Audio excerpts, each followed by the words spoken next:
생각지도 못한 어린 시절부터 당신은 주위의 사물들을 분류하기 시작했을 것입니다. 이러한 범주와는 인간이 거의 태어나자마자부터 배우는 본능적 기술이기 때문입니다. 발달 심리학자 리사 오크스는 2005년 한 실험에서 4개월 유아 그룹에게 고양이 사진을 보여주었습니다. 한 번에 2장의 고양이 사진이 나타났으며 각 쌍은 15초 동안 화면에 표시되었습니다. 우선 오크스는 아이들에게 6쌍의 고양이 사진을 보여주었습니다. 다음으로 오크스는 각 쌍의 고양이 사진에 새로운 고양이 혹은 개의 모습을 담은 세 번째 사진을 추가하여 아이들에게 보여줬습니다. 실험 결과는 어땠을까요? 아이들은 새로운 고양이보다 개의 사진을 보는데 더 많은 시간을 사용한 것으로 나타났습니다. 이는 아이들이 개를 새로운 범주로 인식했기 때문입니다. 즉 아이들의 두뇌는 개를 다른 존재로 처리하여 완전히 새로운 그룹에 추가했습니다. 이 연구가 시사하는 바는 우리의 두뇌가 아주 어린 시절부터 외부 사물을 분류하도록 설계되었다는 것입니다. 갓 태어난 아기에게 세상은 이해하기 어려운 혼란스러운 감각의 소용돌이입니다.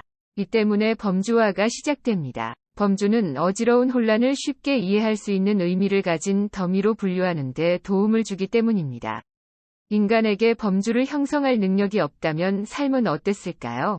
당신이 이웃의 뒷마당으로 걸어 들어간 상황을 생각해 봅시다. 당신의 이웃은 뒷마당에 스프링클러를 설치해 두었습니다. 그러나 범주와 능력이 없는 당신의 두뇌는 급수장치라는 범주를 인식하지 못합니다. 때문에 당신은 스프링클러가 무엇인지 이해하지 못합니다. 당신은 스프링클러가 당신을 죽일 수 있는 위험한 물건일 수도 있다는 불안감에 빠집니다. 이렇게 사는 것은 불가능합니다. 인간의 분류 능력은 오늘날에도 여전히 매우 중요합니다. 그러나 고대의 조상들에게는 더욱 중요했습니다. 던불의 바스락거리는 소리, 벽의 그림자, 강가의 잔물결, 이 모든 것이 조상들에게는 죽음을 의미할 수 있었습니다. 따라서 조상들에게는 생존에 위협이 되는 요소를 구분하는 데 도움이 되는 범주가 필요했습니다. 이에 따라 인류의 두뇌는 투쟁과 회피의 이분법적 사고를 발달시켜갔습니다. 나아가 진화는 인류에게 두 가지 다른 주요 이분법, 즉 우리 또는 적, 옳음 또는 그름의 구분 능력을 제공했습니다. 이 두 가지 사고는 모두 사회적 결속력을 높이는 데 이용되었습니다. 우리 또는 적이라는 사고방식은 사람들이 외 집단보다 내 집단에 있는 사람들을 선호하게 만들었습니다. 한편 옳고 그름에 대한 생각은 집단의 결속을 강화하고 사리사욕을 억제하며 갈등을 해결하는 데 도움이 되었습니다. 이와 같이 분류는 우리 조상들이 생존하는 데 많은 도움이 되었습니다. 그러나 발달된 언어와 문화를 보유하게 된 현대 사회에서는 꼭 그렇지만은 않습니다.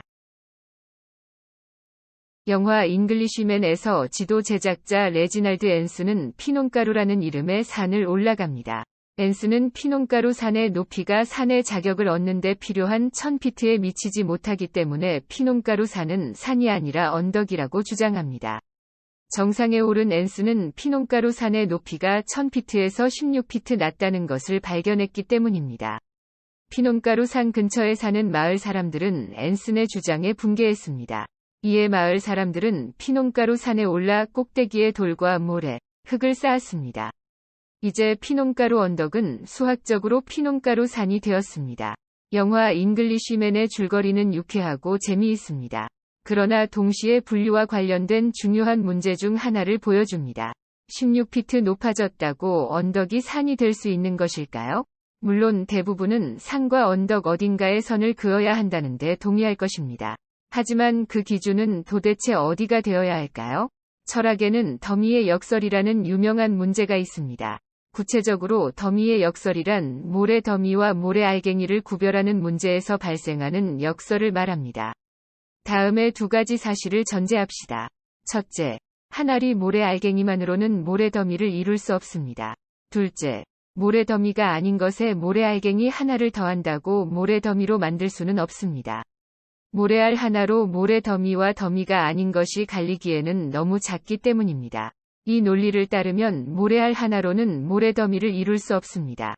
그러나 모래알 두 개가 된다고 해도 마찬가지입니다. 모래알 셋도, 모래알 넷도 모래 더미가 될 수 없습니다. 그렇다면 몇 개의 모래알이 모여야 모래 더미가 만들어지는 것일까요? 더미의 역설은 다소 엉뚱한 생각처럼 느껴질 수 있습니다. 그러나 사실 더미의 역설은 우리의 삶과 규칙에 매우 중요합니다. 예를 들어 낙태라는 주제를 생각해 볼까요? 배아나 태아는 정확히 언제 사람이 되나요? 영국에서는 임신 24주까지 낙태가 허용됩니다. 그러나 23주 6일 된 태아는 24주 된 태아보다 사람에 덜 미친다고 말할 수 있는 것일까요? 회색 영역을 무시하면 심각한 결과를 초래할 수 있습니다. 낙태가 무조건 불법이었던 2012년 아일랜드의 사례를 생각해 봅시다. 어느 날 사비타 할라파나바르라는 여성이 임신 상태에서 심각한 통증을 느꼈습니다. 산부인과 응급실로 실려간 할라파나바르는 고심 끝에 낙태를 요청했습니다. 그러나 할라파나바르의 뱃속 태아의 심장은 여전히 뛰고 있었고 의사들은 수술을 거부했습니다. 결국 아기는 할라파나바르의 뱃속에서 자연사하였고 며칠 후 할라파나바르는 폐혈증에 걸려 사망했습니다. 낙태는 무조건 나쁜 것이라는 흑백 사고가 산모와 태아 모두의 생명을 앗아간 것입니다. 혹시 집에 있는 쓸데없는 잡동사니, 기념품, 파일을 버리는데 어려움을 겪고 있지 않으신가요? 그렇다면 당신의 행동은 심리학자들이 말하는 과소포괄적 분류 스타일로 설명될 수 있습니다. 이 유형의 사람들은 머릿속으로 평균보다 많은 범주를 만들어내고 따라서 각 범주에는 더 적은 수위 항목이 포함됩니다. 즉 이들은 각 항목을 고유한 특수 범주에 넣기 때문에 모든 물건이 더 특별해 보이고 버리는데 어려움을 겪는 것입니다. 물건을 버리지 못하는 사람들은 좁고 파편화된 범주로 짧게 쪼개진 지나치게 구조화된 세계관을 가지고 있습니다. 반면 너무 포괄적으로 분류하는 사람들도 있습니다. 이 역시 문제를 유발할 수 있습니다. 과대포괄적 분류 스타일인 사람들은 범주를 광범위하게 정의한 후 지나치게 많은 수위 항목을 한 가지 범주로 몰아넣습니다. 이게 뭐가 문제가 되냐고요? 문제는 과대포괄적 분류 스타일을 가진 사람들이 고정관념에 휩싸일 가능성이 높다는 것입니다. 이들은 모든 무슬림을 테러리스트로, 모든 진보주의자를 공산주의자로, 모든 보수주의자를 극우주의자로 바라볼 가능성이 높습니다. 따라서 핵심은 균형을 이루는 것입니다. 큰 그림을 봐야 할 때와 디테일을 확인해야 할 때를 구분해야 합니다. 영국 축구팀 AFC 본머스의 감독인 에디 하우가 좋은 사례입니다.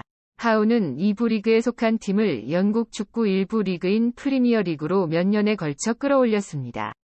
하우의 성공이 가능했던 핵심은 분류 균형을 유지하는 데 있었습니다. 하우는 매 시즌 경기를 4게임으로 이루어진 미니 시즌으로 나누었습니다. 각 미니 시즌이 끝난 후 하우와 팀은 각자의 성과를 평가하고 앞으로 나아갈 방향에 대해 논의했습니다. 하우는 각 경기를 개별적으로 평가하지 않았습니다. 하우에게 매 경기마다 평가를 하는 것은 너무 좁은 범주였던 것입니다. 반면 하우는 시즌의 최종 목표인 리그 우승만을 고려하지 않았습니다. 대신 하우의 접근 방식은 그 균형에 있었습니다. 하우의 범주는 과도하지도 과소하지도 않았습니다. 물론 때로는 사물을 흑백으로 분류하는 것이 적합할 때가 있습니다. 예를 들어 모든 암세포를 나쁜 것으로 여기는 것은 잘못된 것이 아닙니다. 그러나 더 복잡한 문제에 관해서는 또 다른 세밀한 시야가 필요합니다. 1940년대 후반 엘세 프랭켈 브런스윅이라는 심리학자가 기념비적인 심리학 실험을 남겼습니다. 실험은 상당히 간단했습니다. 브런스윅은 참가자들에게 몇 장의 사진을 보여주었습니다. 첫 번째 사진은 고양이 사진이었고 마지막 사진은 개 사진이었습니다. 그리고 두 사진 사이에는 점점 더 개를 닮아가는 고양이 사진들을 차례로 보여주었습니다. 이제 브런스윅은 참가자들에게 각 사진을 고양이 혹은 개로 분류할 것을 요청했습니다. 실험 결과 어떤 그룹의 사람들은 평균보다 더 빨리 고양이를 개로 인식하는 것으로 나타났습니다. 물론 이는 충분히 가능한 일입니다. 그런데 브런스윅을 놀라게 한 상식 이하의 발견이 있었습니다. 실험 참가자 중 높은 수준의 편견을 보유한 참가자들은 고양이를 개로 인식하는 데 훨씬 더 오랜 시간이 걸렸습니다. 심지어 이들 중 일부는 고양이가 아닌 개로 인식하는 것을 거부하기까지 했습니다. 즉 이들은 평범한 개 사진인 마지막 사진조차도 고양이 사진이라고 응답한 것입니다. 이 연구는 현재 인지적 종결 욕구로 알려진 중요한 심리적 특성을 밝혀냈습니다. 고양이 사진밖에 없었다고 응답한 참가자들의 편견은 인지적 종결에 대한 강한 욕구를 반영합니다. 인지적 종결 욕구 특성을 가진 사람들은 확실성을 원합니다. 이들은 흑과 백, 개방 혹은 폐쇄의 관점으로 사물을 판단하고 싶어 합니다. 이들은 모호한 결론을 원하지 않으며 모든 각도에서 문제를 고려하려 하지 않고 빠른 결정을 선호할 가능성이 큽니다. 인지적 종결 욕구 반대편에는 인지적 복잡성을 갈망하는 사람들이 있습니다. 이들은 모호성에 대해 매우 관대한 사람들입니다. 이들은 모든 것에서 회색 지대를 발견하고 천천히 결정을 내리는 경향이 있습니다. 예상할 수 있듯이 극단적인 종교적 견해를 가진 사람들은 온건한 사람들에 비해 인지 복잡성에 대한 욕구가 낮은 편입니다. 이들에게 세상은 흑과 백, 선과 악, 구원받은 것과 구원받지 못한 이들로 이루어져 있습니다. 중요한 것은 인지적 복잡성이나 인지적 종결이 무조건 좋거나 나쁜 것이 아니라는 점입니다. 때때로, 특히 정치에서는 흑백 사고를 토대로 신속하고 단호한 행동을 취할 수 있는 사람들이 필요합니다.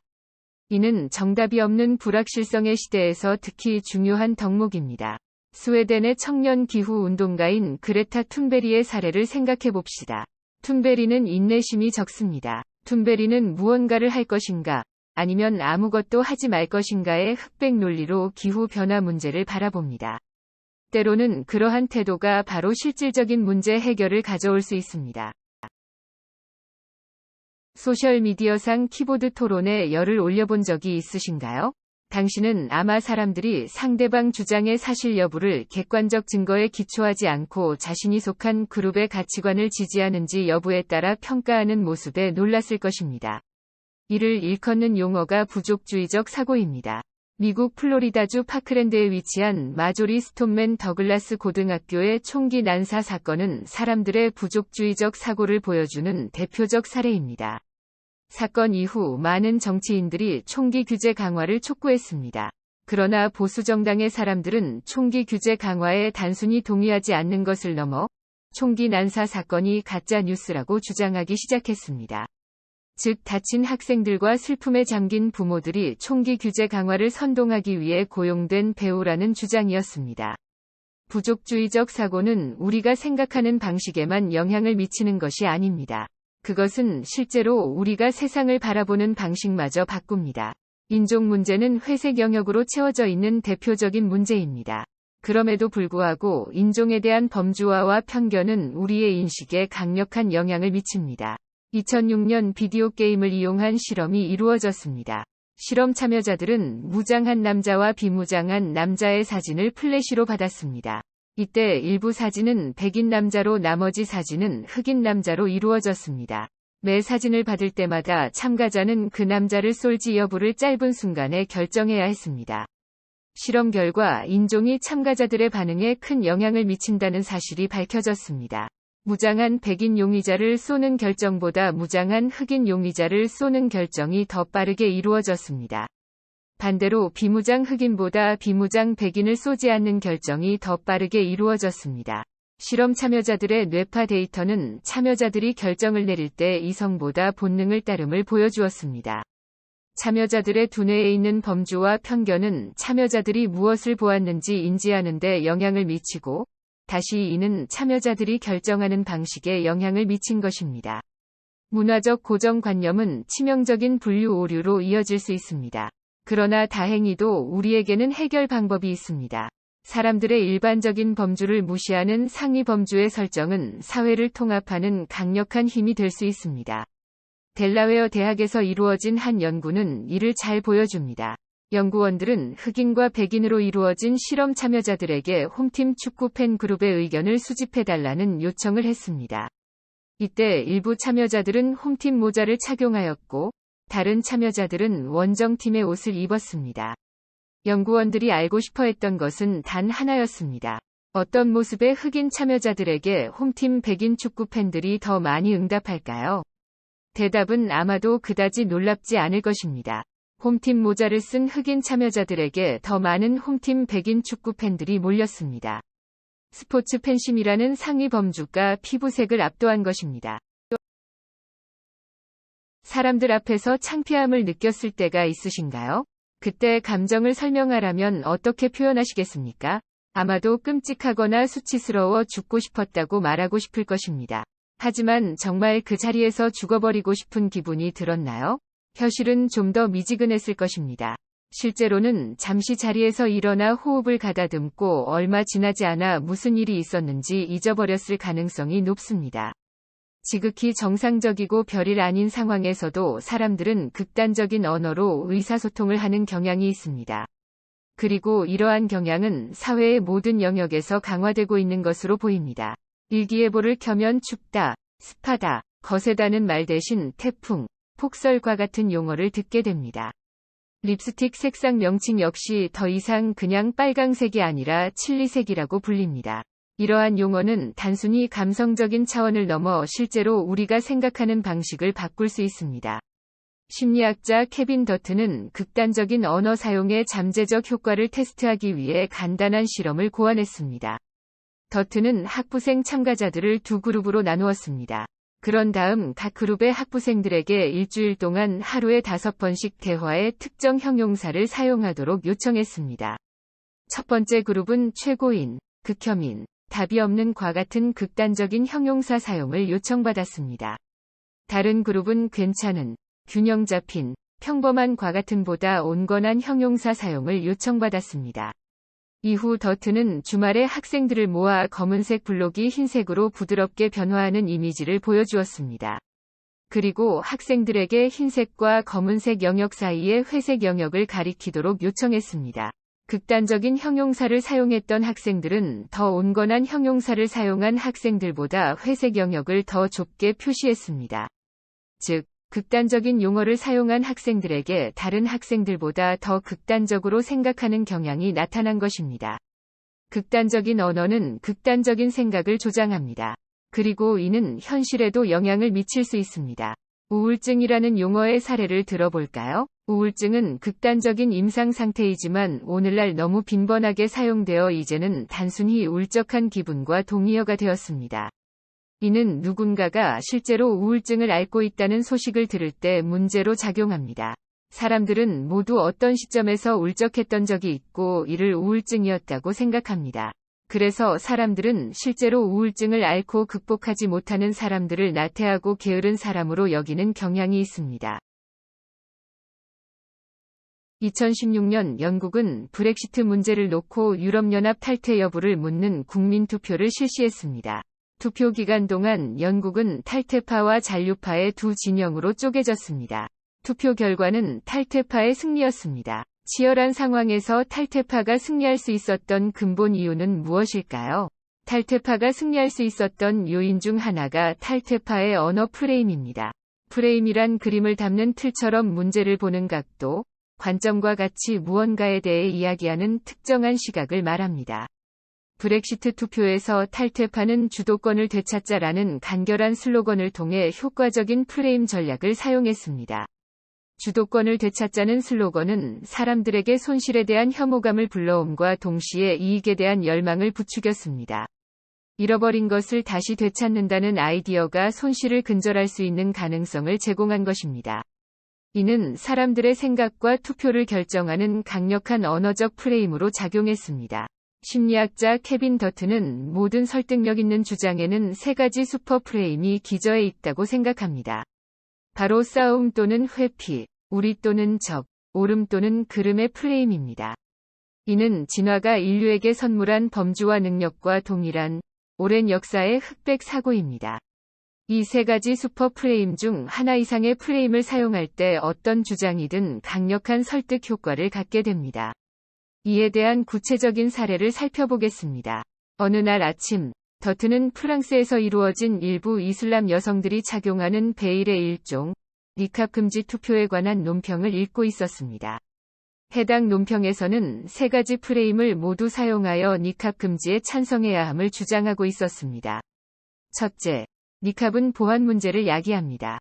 둘째, 이슬람 문화의 침투로부터 프랑스 가치를 보존하는 것이 필요합니다. 마지막으로, 니캅은 여성에 대한 억압을 영속화하는 나쁜 상징입니다. 그렇다면 세 가지 슈퍼 프레임들은 실제로 얼마나 효과적일까요? 2013년에 사회심리학자 닉 스테펜스는 호주의 국회의원 후보들이 43번이 선거에서 했던 연설을 분석했습니다. 스테펜스는 연설에 특정한 패턴이 있음을 발견했습니다. 43개 선거 중 34개 선거에서 우리라는 용어를 더 자주 사용하는 후보가 선거에서 승리한 것입니다. 이는 우리 또는 적 프레임이 갖는 강력한 효과를 시사합니다. 프레임은 매우 설득력이 있습니다. 따라서 파괴적이기도 합니다. 하지만 그것의 일방적인 희생양이 되는 것은 충분히 피할 수 있습니다. 이를 위한 가장 좋은 방법은 사람들의 주장에 숨겨진 범주와의 세심한 주의를 기울이는 것입니다. 그렇게 하면 그 속에 숨겨진 흑백 사고를 찾아내고 해체하는 법을 익힐 수 있습니다.